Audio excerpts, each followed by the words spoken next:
Vamos falar dos 4 tempos nessa noite. Esse tempo está meio doido, né? Arrumei 4 tempos, a gente conhecia 3. O tempo passado. O que é o passado? O passado era interessante para aqueles que são sábios, aqueles que são inteligentes. Usa o passado como referência para o presente. Aquilo que deu errado no passado, a gente procura não trazer para o presente, senão as experiências que nós aprendemos com os erros do passado. O passado não pode estar presente em nossa vida, no sentido de tomar desígnios do presente. Porque se nós estivermos vivendo do passado, nós simplesmente não estamos vivendo. Porque viver é hoje, é agora, é o presente. O passado ele é bom quando algumas lembranças boas estão na nossa mente. A saudade, não é? A distância da pessoa que a gente não vê há muito tempo. As pessoas que passaram em nossa vida e que não estão mais também em nossa vida. Tudo isso é referência do passado. Mas no passado tem uma coisa maravilhosa que eu quero dizer para você nessa noite. Que os nossos pecados, segundo a palavra de Deus, também estão no passado. E Jesus não se lembra mais. Olha que coisa linda. Então o passado tem coisa boa sim, não é? Não só tem coisa ruim, não é? Mas nós não podemos viver do passado. Então vamos falar do presente. O presente, até pelo nome que nos é dado, é uma coisa muito linda, não é? Mas nós temos que saber viver esse presente. Se você ver em Tiago capítulo 4, verso 13, diz assim: e agora, vós que dizeis, ou seja, ó pessoas, vocês que falam, hoje ou amanhã nós iremos a tal cidade, estamos aí, né? No presente, lá passaremos um momento, negociaremos e vamos ganhar dinheiro. No verso 14: no entanto não sabeis vós o que vai suceder amanhã. O que é a vossa vida? Sois como vapor que aparece por um tempo e logo se desvanece. Quando nós olhamos para isso, nós estamos fazendo projetos do presente, pensando no futuro. Então o que é presente se não viver este momento? O que é o presente se não estar agora? Nós temos uma geração de pessoas que não estão vivendo o presente. Nós estamos vivendo, pensando em viver o futuro. Nós não estamos vivendo o futuro, porque tudo que nós fazemos hoje é pensando no futuro. Nós não temos o tempo para o presente. Conta a história que um homem, um empresário, estava andando pela praia. O empresário já de média idade, andando pela praia, e viu alguns pescadores. E ele chamou aqueles pescadores para uma conversa e disse: viu, por que vocês não formam uma cooperativa? Vocês não criam uma cooperativa? Aí os pescadores perguntaram: mas para quê? Para vocês poderem vender mais. Mas para quê? Para a gente ganhar dinheiro. Para vocês ganharem dinheiro. Mas para quê? Para vocês ter mais coisas. Tá, mas para quê? Para depois se comprar uma casa na praia, não é? E de repente ver esse lugar tão bonito que vocês trabalham aqui, e aproveitar um pouco mais. Aqueles pescadores disseram: mas a gente já faz isso. Então, muitas vezes nós estamos dando uma volta muito grande na nossa vida para encontrar o que nós chamamos de felicidade. E essa volta nós estamos querendo correr lá no futuro, ou pensando no futuro, esquecendo do presente. Quantas pessoas passaram por uma situação traumática no passado e se fecharam nas suas vidas, de repente num casamento mal sucedido, e aí essas pessoas não estão abertas a novos relacionamentos. Obviamente esses relacionamentos não vão acontecer. Um novo esposo, uma nova esposa não vai acontecer, não vai aparecer, porque ficaram presos no passado. Então veja que o presente, o nome dele é uma coisa muito linda, não é? O presente tem o nome de presente, é uma dádiva de Deus. É uma dádiva de Deus nós estarmos aqui nessa noite, nesse presente. Porque muitas pessoas queriam estar aqui e não podem estar. Muitas pessoas estão nos hospitais, acamadas, estão doentes, não é? Eu não fiquei muito em hospital, graças a Deus não fico muito em hospital. Mas fui internado 2 vezes na minha vida. E as piores noites, as noites maiores da minha vida foram no hospital. Porque a gente está começando a dormir, aí vem uma pessoa para trazer um remédio. Está começando a dormir, aí vem a pessoa ali que vai medir a febre. Está começando a dormir, vem alguém mexe no soro, né? E toda vez que a gente acordava, a gente escutava alguns gemidos ou alguns gritos de dor pelo corredor do hospital. Então eu não via a hora de amanhecer o dia, pela janela raiar o sol. E há pessoas que estão internadas há muito tempo, crianças que estão há 2, 3 anos internadas no hospital do câncer, não é? E que o presente deles, infelizmente, é esse. Eu não sei do que você está reclamando do seu presente. Viva o seu presente. O que está te angustiando é você ficar pensando no futuro. O futuro pertence a Deus. Deixa o amanhã para com Deus. É Ele que quer viver na sua vida, no presente. Então às vezes nós estamos preocupados com o futuro. Vou chegar agora no futuro. E aí nós vamos dizer, no tempo futuro, nós vamos negociar, vamos fazer, estamos dizendo isso no presente. Amanhã vamos fazer aquilo. E aí quando você vai em Tiago capítulo 4, verso 3, ele diz que a nossa vida é como uma neblina que surge pela manhã e à tarde não se vê, ao meio-dia já não se vê mais. Aqui nós temos um trajeto da rodovia Presidente Castelo Branco, e esse trajeto nosso aqui é um trajeto de muita neblina, principalmente no tempo do frio, não é? E eu que andei muito aí de madrugada, e realmente a visibilidade é muito pouca, não é? Mas a hora que sai o sol, aquilo não se vê mais. O que é a nossa vida? Quantas pessoas não estão mais nesse presente nosso? Quantas pessoas não existem mais aqui entre nós? E é muito ruim quando isso vai acontecendo, até pela idade, né? Porque eu estou na fase de receber notícias que pessoas que eu conhecia morreu. Vira e mexe, eu vejo lá no Facebook, luto. Aí foi ver, morreu mais um, não é? É desse jeito, nós estamos nessa fase. Passou dos 50, começa o ciclo de amizade, e as pessoas que você conhece, não é? Começam a ir embora. Nós estamos aqui de passagem, a nossa vida é muito rápida. E é interessante que eu tenho esse conceito na minha vida. Eu não estou muito preocupado em ter coisas, em pensar em futuro. Muito pelo contrário, nós estamos agora, de certa forma, pensando um pouco menor, né? Queremos vender nossa casa, que a casa é muito grande, porque só está eu e minha esposa. Uma coisa um pouco mais tranquila, entende? Porque às vezes a casa grande também, quem sabe, principalmente as mulheres, né? Os homens não gostam muito, né? Limpar uma casa grande é complicado, é o dia inteiro para cá, vai para cá, né? É difícil manter também arrumado, não é? As mulheres que eu digo, mas os homens não gostam muito de ajudar, não é? Mas é difícil. Então porque a gente está muito preocupado. Eu tenho uma casa que tem uma varanda muito bonita, mas se eu sentei naquela varanda 6 ou 8 vezes, não é? Foi muito. Porque ultimamente a gente vai para casa só para dormir. Então nós temos uma casa grande para mostrar para as pessoas que nós temos uma casa grande, que nós não usamos essa casa. Não é assim? Estamos preocupados com essa ostentação do presente. E estamos, na realidade, sofrendo com isso. E pensando no futuro, pensando que nós podemos dar o melhor para o nosso filho, na realidade é o dinheiro. O melhor que nós podemos dar para o nosso filho é o conhecimento. O conhecimento ninguém tira.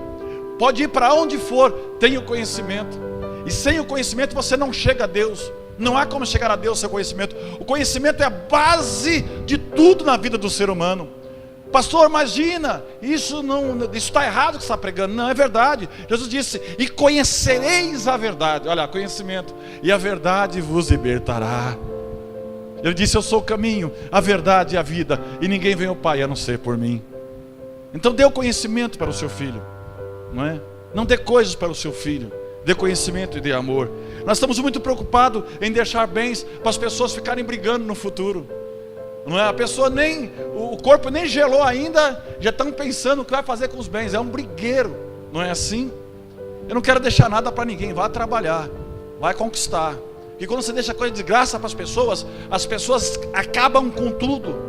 Eu podia citar alguns nomes de pessoas influentes, famílias que absolutamente nada, porque não participou do processo da construção. E só dá valor numa casa quem passa pelo processo da construção. Quando você carrega um tijolinho, quando você carrega ali uma argamassa, quando você carrega um concreto, quando você vai encher uma laje, aí quando fica pronto você fala, ufa, e aí você sabe o valor que deu aquilo, que tem aquilo. Não é assim? Tudo que vem fácil vai embora muito fácil. Então, meu irmão, nós passeamos por esses tempos, né? O passado, o presente e o futuro. Estamos passeando por esse tempo. Mas vamos deixar o futuro na presença de Deus. E tem um tempo que não depende da gente, que é o tempo de Deus. É o tempo realmente que o relógio ele não vai interferir. Até porque a Bíblia diz que um dia para Deus é como 1000 anos.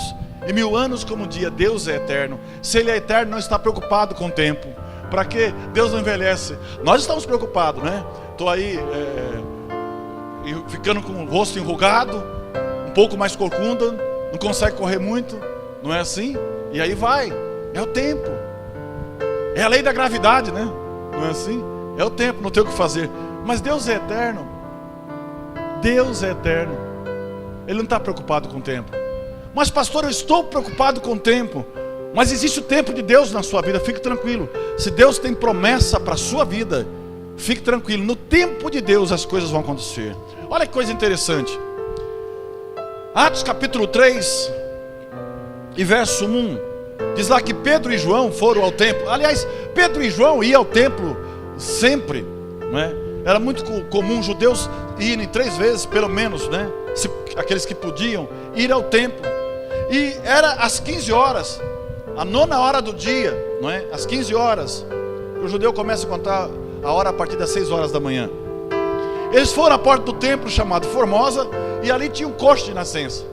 E quando você vai em Atos capítulo 3, verso 1, agora eu quero falar do templo de Deus. Ali fala que Pedro e João subiram ao templo a hora da oração, a hora 9ª, e era carregado um coxo de nascença. Um coxo de nascença, né? Que puseram à porta do templo. Olha que coisa interessante. E esse coxo que ficava ali pedindo esmola, olhando para Pedro e João, né? Ele pediu para que desse uma esmola. Verso 4. E Pedro e João olhando para eles e disse: viu, olha para nós, dá uma olhadinha para a gente. Mais ou menos assim, viu, dá uma olhadinha para nós se a gente tem condição de te ajudar. Vê se nós temos dinheiro. Mas o que aquele coxo não sabia, aqui não fala quantos anos ele estava ali, há quanto tempo. Diz que ele era de nascença, né? E era um homem. Mas ele não sabia que o tempo de Deus estava na frente dele naquele momento, não é?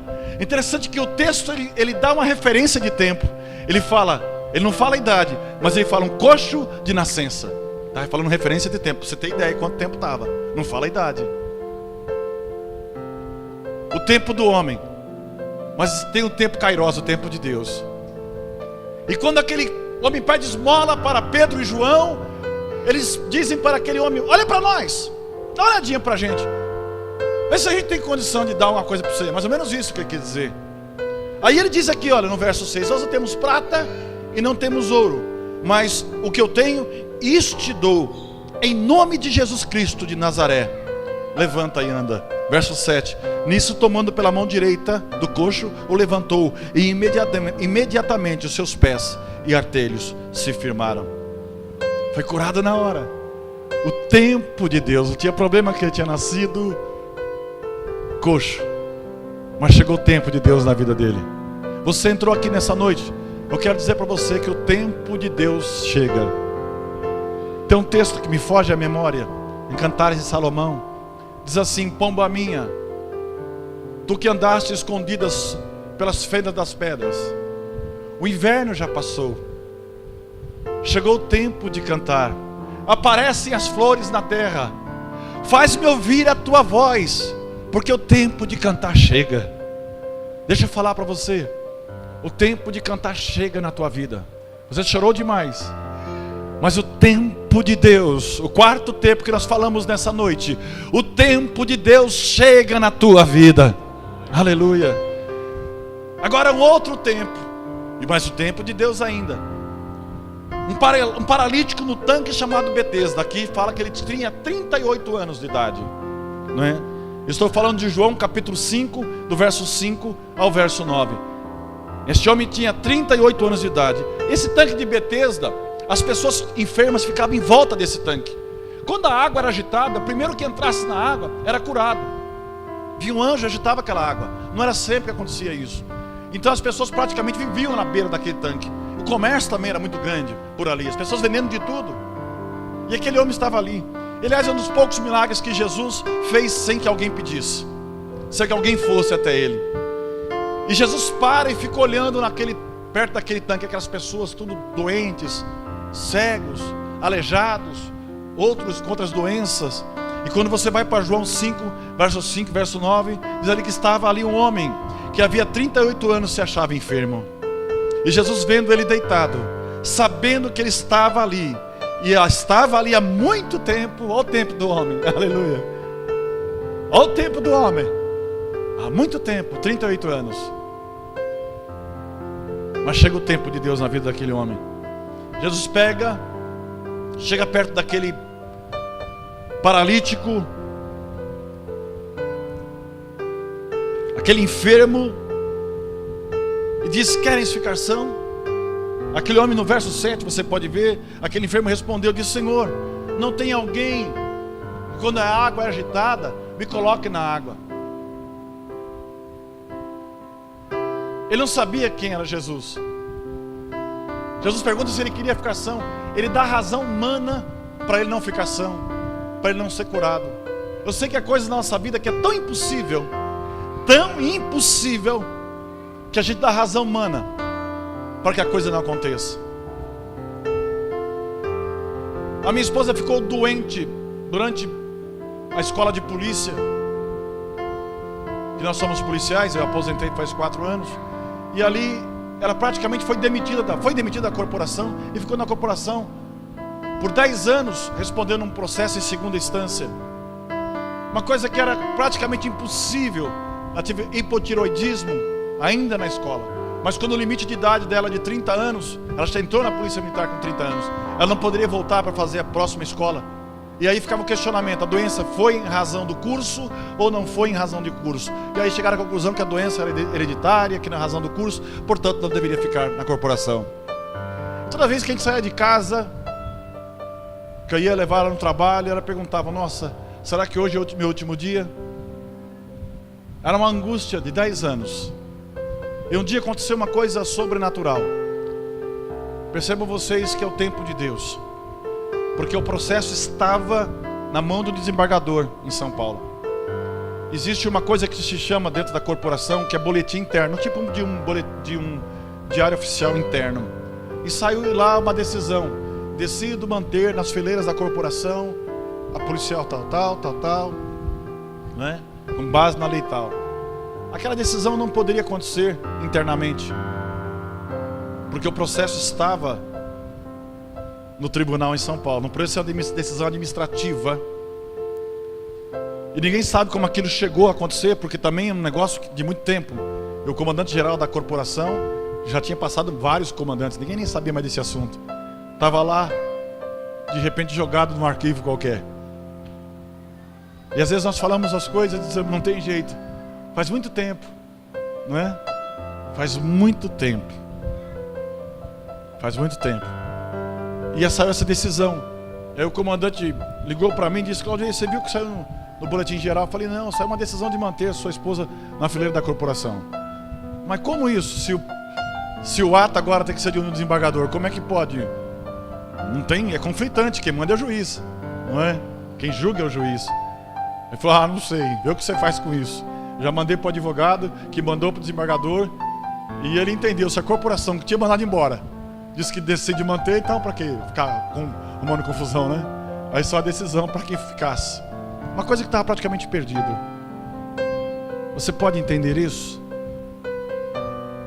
Aqui nessa igreja, eu não vou citar nomes, interessante como é que Deus faz. Tinha um casal que foi separado. Essa irmã vinha na igreja com seus filhos, não é? E às vezes triste. Eu falava: fica firme, irmã, Deus vai colocar a mão. Já estava separado de papel e tudo, não é? E um belo dia ela chega aqui depois de um tempo, de bastante tempo: pastor, meu esposo quer que eu volte para casa. Era uma coisa que estava perdida, mas chegou o tempo de Deus. E hoje estão os dois aqui na igreja, são obreiros, felizes da vida, e Deus tem abençoado. Amém. Ele não conhecia Jesus, conheceu Jesus, e a vida foi transformada. É o tempo de Deus. E quando Jesus pergunta para aquele camarada que estava ali há 38 anos: queres ficar são? Senhor, eu não tenho alguém quando a água agitada me coloque ali. Assim outro vai na minha frente. Imagina um cego, né? É só dar um grito, não é? A água agitou, o cego já vai de cabeça. Agora, como é que faz um coxo, um aleijado se arrastando? Ou aquele que tem a mão mirrada, sei lá, que tem um problema, outro problema menos grave, né? Então ele sempre ficava para trás. E é interessante que o olhar de Jesus foi um olhar de compaixão para aquela pessoa. E disse Jesus: levanta-te, toma o teu leito e anda. Ele tinha uma cama lá, olha o tempo que ele estava lá. Ele tinha uma cama ali. Tem gente que está com problema há tanto tempo que ele já arrumou a cama para o problema dele.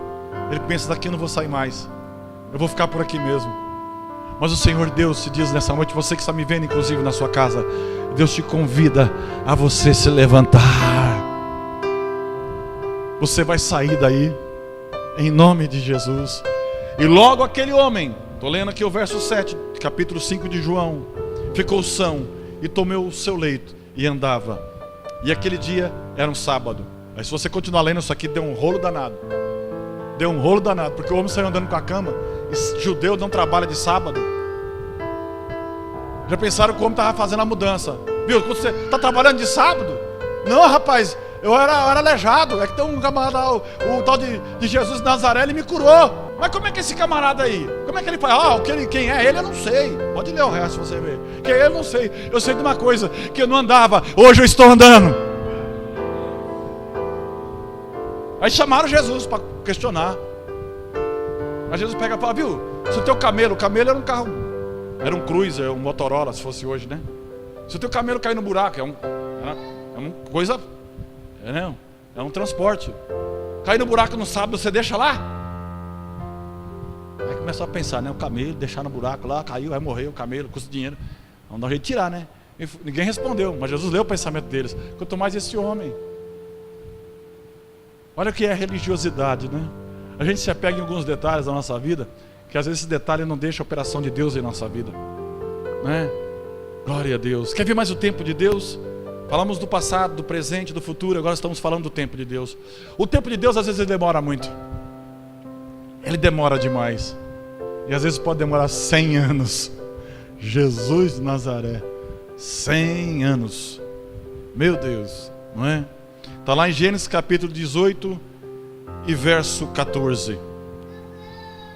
Ou verso 10, se você quiser ler. Mas eu quero falar de Gênesis 18 e 2. Estava lá o velhinho Abraão. Isso porque Deus tinha dado a palavra para Abraão que ele seria pai de uma grande nação. Mas a esposa dele, Sara, era estéril e não podia dar luz a filho. E como o regime de governo é patriarcal, não tinha como ter pai de uma grande nação sem ter filhos. Chegou um momento da vida deles que Sara disse para Abraão: Abraão, deita com a nossa serva Agar e tem um filho com ela, porque eu não posso dar filho para você. E quem sabe isso vai cumprir a promessa de Deus na tua vida. E aí Abraão teve um filho com Agar chamado Ismael, não é? E os anos começaram a andar. É interessante que às vezes Deus tem promessa na nossa vida, o tempo passa tanto tempo que a gente esquece, né? Fala: não, Deus esqueceu de mim. Nada, absolutamente nada passa em branco na presença de Deus. Há um memorial na presença de Deus da tua vida. Eu estou aqui falando com vocês porque tem um memorial na presença de Deus sobre a minha vida. Porque Deus um dia olhou para mim, aquele menino de pés descalços, sem condição nenhuma, e falou para aquela mãe: eu vou colocar esse menino no meio das autoridades.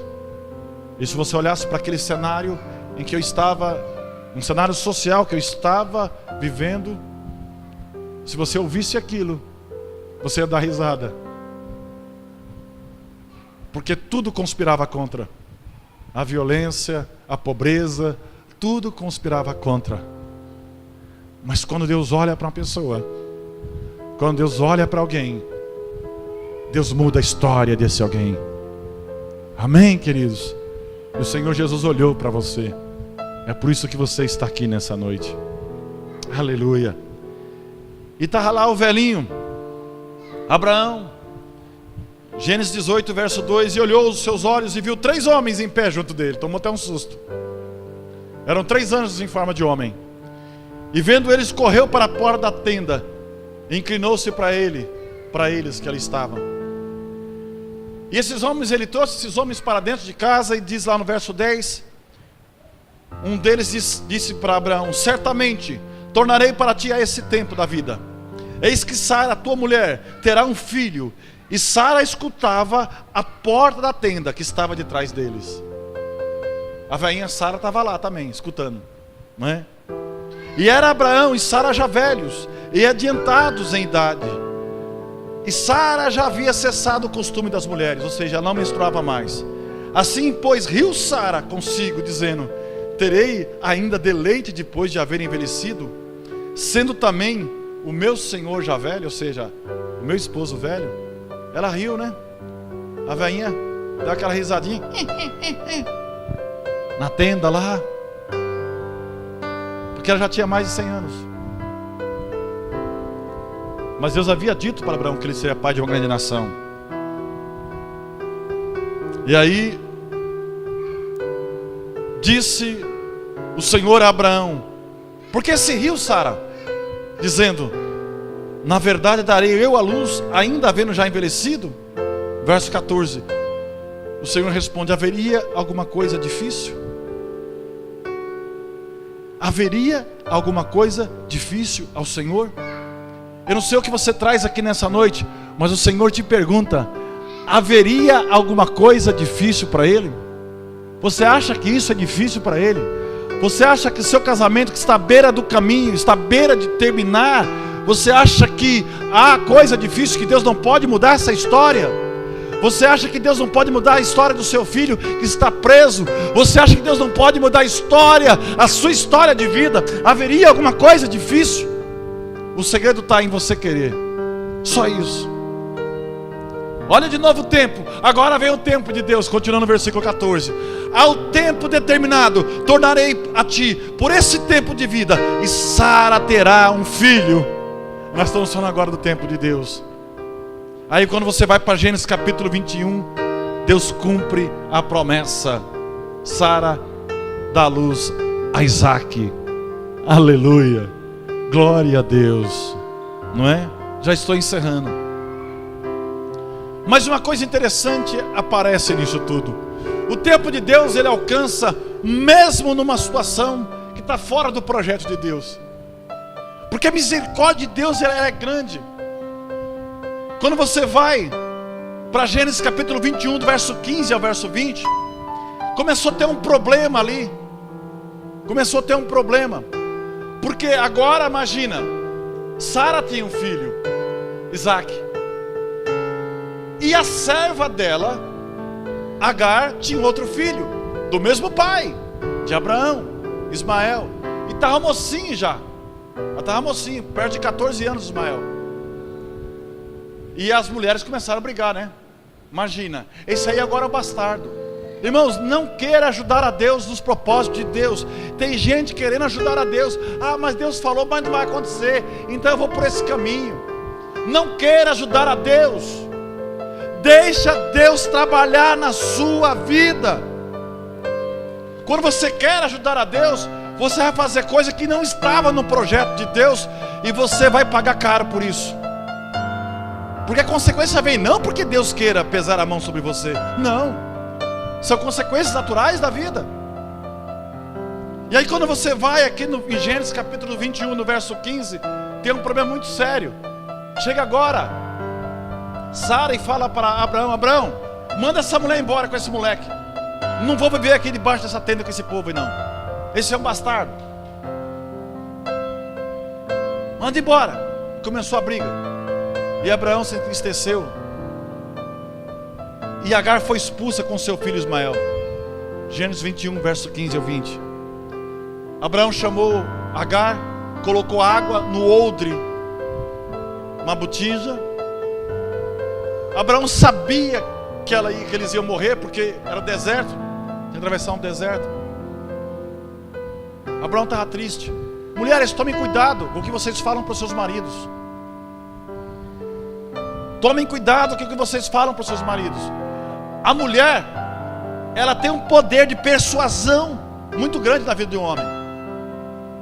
E às vezes é destemperada, não é? É destemperada. E o marido vai e faz uma besteira. Alguém que eu conheço, a mulher ficou perturbando a vida dele toda, não posso citar nomes. Nós estamos ao vivo e está sendo gravado para depois também ir para o site da igreja. A mulher começou a falar besteira na cabeça do homem, porque alguém comprou um veículo, estava no nome dele, não pagou as prestações, e o nome foi para o Serasa. A mulher começou a falar tanta coisa na cabeça desse homem. O homem passa a mão no arma, vai lá e dá vários tiros no camarada.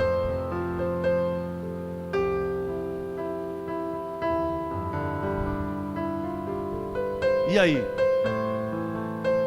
A Bíblia fala que a mulher sábia edifica a sua casa, mas a tola derruba com os pés. Cuidado, cuidado. E às vezes a mulher não tem muita paciência, às vezes foge à racionalidade, não é? Para a emoção. Não, porque você tem que fazer isso. Não, porque você tem que fazer aquilo. Não, porque tem que não sei o quê. Vigia, irmã. Vigia. Seja sábia. Saiba conduzir a sua casa. Ah, mas eu não mando nele. Você não manda, mas sugestiona. E a sugestão de uma mulher, eu tenho uma mulher em casa. É complicado. Aliás, se você fosse inteligente, trate bem a esposa do pastor.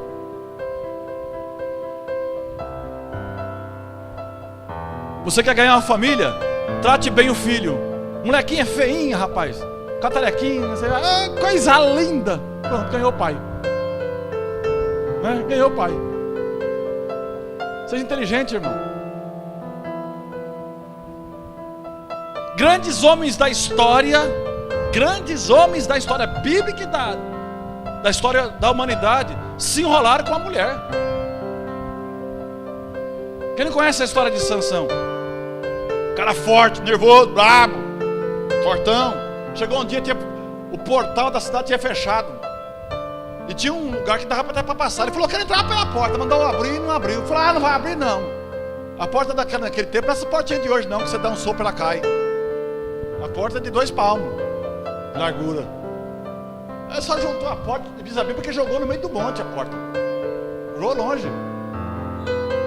Aí chega uma mulher chamada Dalila, né? Quiser baixar um pouquinho o volume, que agora zoou. Chegou uma mulher chamada Dalila. Sansãozinho, meu amor, onde está a tua força? Né? Você me ama? Ah, eu amo, querida. Onde está a sua força? Ah, minha força, se você me amarrar para o cipó verde, acabou minha força. Detalhe que ela trabalhava para os inimigos, né? Os filisteus. Aí ela combinou, fez aquele carinho nele, né? Que eu não posso falar que tipo de carinho aqui agora.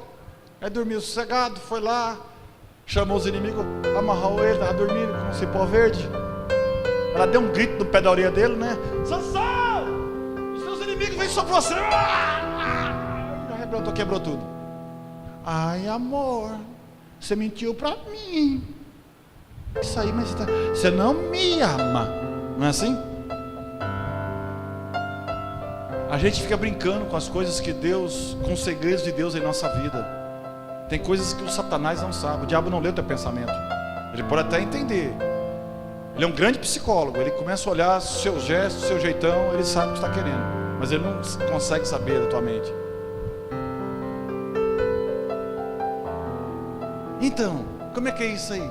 Você falou que era só amarrar, agora você mentiu para mim. Você não me ama. Você guarda segredo. Outra coisa, deixa eu falar uma coisa para vocês, irmãos. Se você casar com alguém, e esse alguém já esteve com outro alguém, e se você está com esse alguém, não fique perguntando de passado. Eu vi um casamento que se separou por causa disso, né? Porque começa a perguntar do passado. Você aceitou ela como ela está? Muito bem, você aceitou ele como ele está. Acabou, passado acabou. Eu falei sobre o passado nessa noite. Não vamos viver de passado, né? Aí começa a querer saber coisa de passado. Quem gosta de passado é museu, meu querido. Museu que não tem passado não é museu. E aquela mulher começou na cabeça de Sansão. Sansão falou, olha, eu sou nazireu de Deus,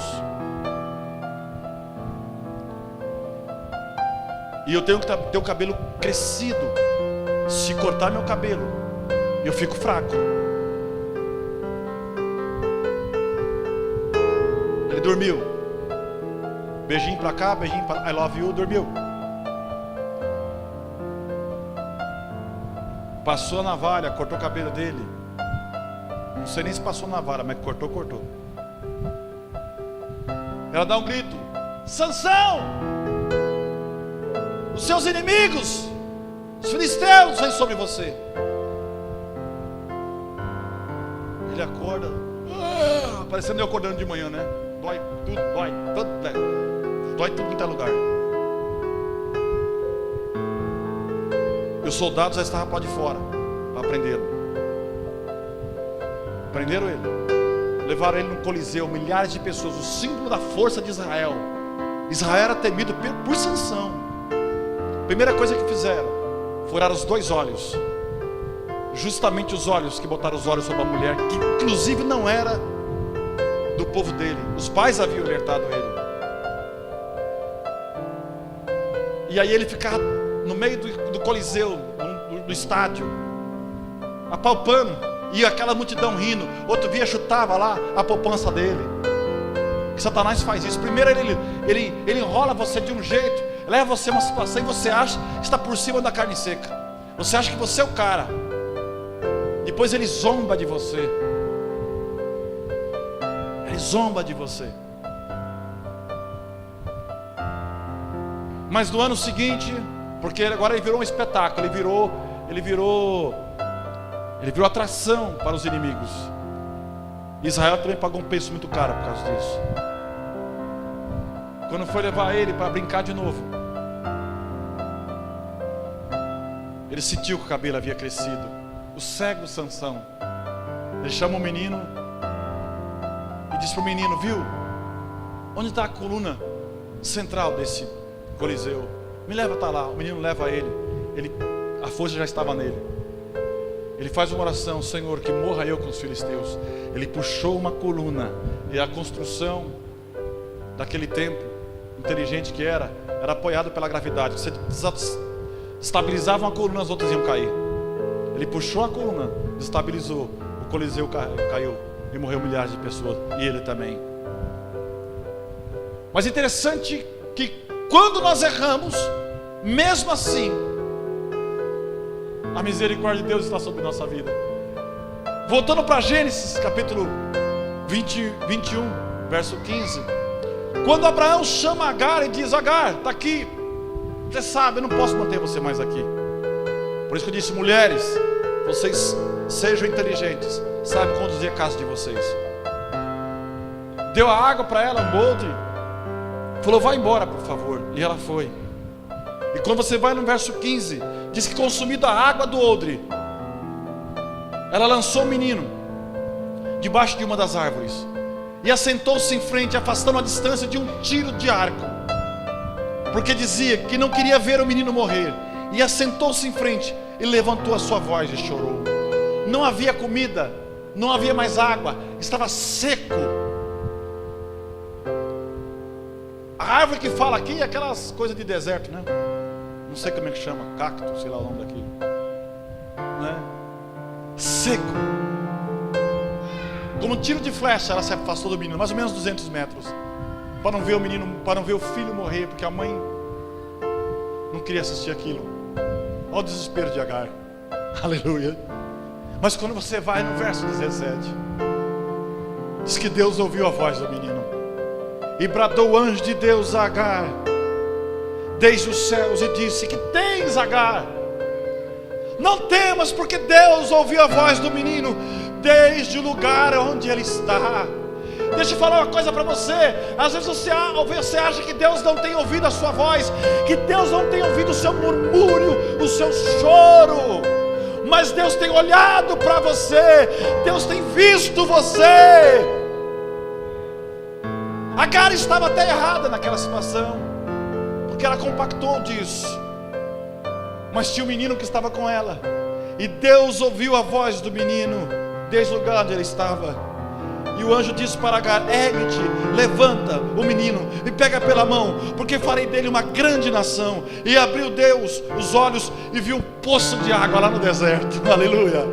um oásis no deserto, e foi encher o odre de água, e deu de beber ao menino, e era Deus com o menino, que ele cresceu, e habitou no deserto, e foi um grande frecheiro. Estou lendo aqui. Como está a tua vida? Está seca? Está um deserto? Deus vai fazer um oásis, aleluia. Deus vai refrigerar a sua alma. Guia-me pelas veredas da justiça, refrigera a minha alma por amor do seu nome. É o que diz a palavra. O que você acha que é impossível, para Deus não é impossível.